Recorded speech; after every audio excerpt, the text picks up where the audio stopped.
ಈ ಕಾರ್ಯಕ್ರಮದ ಪ್ರಾಯೋಜಕರು NSHR ಸೊಲ್ಯೂಷನ್ಸ್.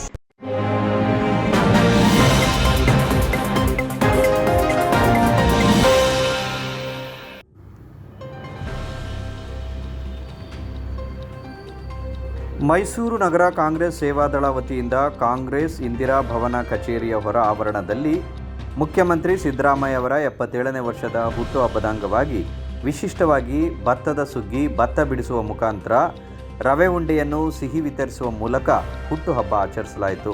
ಈ ಸಂದರ್ಭದಲ್ಲಿ ಇಬ್ಬರು ಮಹಿಳಾ ಮುಖಂಡರು ಮುಖ್ಯಮಂತ್ರಿ ಸಿದ್ದರಾಮಯ್ಯ ಬಡವರಿಗಾಗಿ ರಾಜ್ಯಕ್ಕೆ ಅನ್ನಭಾಗ್ಯ ನೀಡಿದ್ದಾರೆ, ಇದರಿಂದ ಬಡ ಕುಟುಂಬಗಳು ನೆಮ್ಮದಿಯಿಂದ ಜೀವನ ಸಾಗಿಸುತ್ತಿದ್ದು,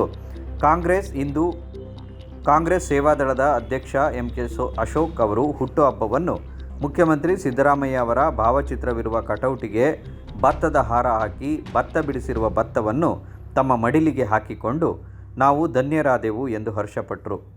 ಈ ಕಾರ್ಯಕ್ರಮದ ಮುಖ್ಯ ಅತಿಥಿಗಳಾಗಿ ಮೈಸೂರು ನಗರ ಕಾಂಗ್ರೆಸ್ ಅಧ್ಯಕ್ಷ R. ಮೂರ್ತಿ, ಗ್ಯಾರಂಟಿ ಯೋಜನೆ ಅನುಷ್ಠಾನ ಸಮಿತಿಯ ರಾಜ್ಯ ಉಪಾಧ್ಯಕ್ಷರಾದ ಪುಷ್ಪಾ ಅಮರನಾಥ್, ಕಾರ್ಯಕ್ರಮದ ಅಧ್ಯಕ್ಷತೆ ವಹಿಸಿದ್ದ ಸೇವಾದಳದ ಅಧ್ಯಕ್ಷ MK ಅಶೋಕ್, ಮಹಿಳಾ ಕಾಂಗ್ರೆಸ್ ಅಧ್ಯಕ್ಷೆ ಪುಷ್ಪಲತಾ ಚಿಕ್ಕಣ್ಣ, ಮಾಜಿ ಮೇಯರ್ ಮೋದಾಮಣಿ ಚಿಕ್ಕಣ್ಣ, ಮಾಜಿ ಉಪಮೇಯರ್ ಪುಷ್ಪವಲ್ಲಿ, ಕಾಂಗ್ರೆಸ್ಸಿನ ಹಿರಿಯ ಮುಖಂಡರುಗಳಾದ ತಿವಾರಿ ವಾಸು, DCC ಪ್ರಧಾನ ಕಾರ್ಯದರ್ಶಿ ಭಾಸ್ಕರ್ ಗೌಡ, ಸೇವಾದಳದ ಉಪಾಧ್ಯಕ್ಷ ಶಂಕರ್ ಮೂರ್ತಿ, KR ಬ್ಲಾಕ್ ಅಧ್ಯಕ್ಷ ಮೋಹನ್ ಕುಮಾರ್, ಮುಖಂಡರಾದ ಹಿಂದುಳಿದ ವರ್ಗದ ನಾಗೇಶ್, ರವಿ, ಹಲವಾರು ಮುಖಂಡರು ಭಾಗಿಯಾಗಿದ್ದರು.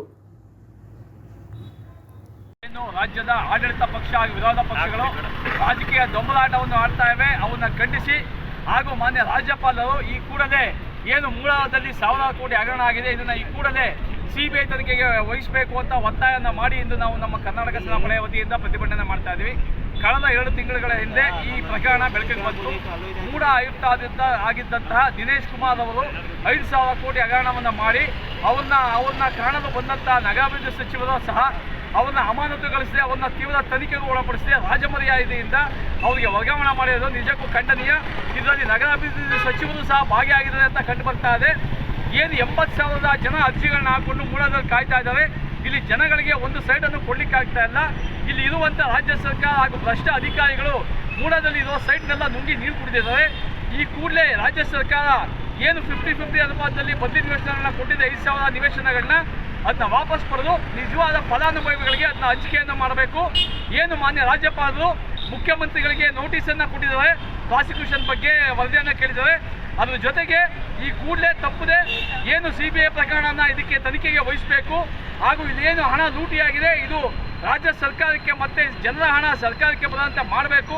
ಈ ಕೂಡಲೇ ನೀವು CBIಗೆ ತನಿಖೆಗೆ ವಹಿಸಬೇಕು ಅಂತ ನಾವು ರಾಜ್ಯಪಾಲರಿಗೆ ಮನವಿಯನ್ನು ಕೊಡ್ತಾ ಇದ್ದೇವೆ. ಜೈ ಹಿಂದ್, ಜೈ ಕರ್ನಾಟಕ.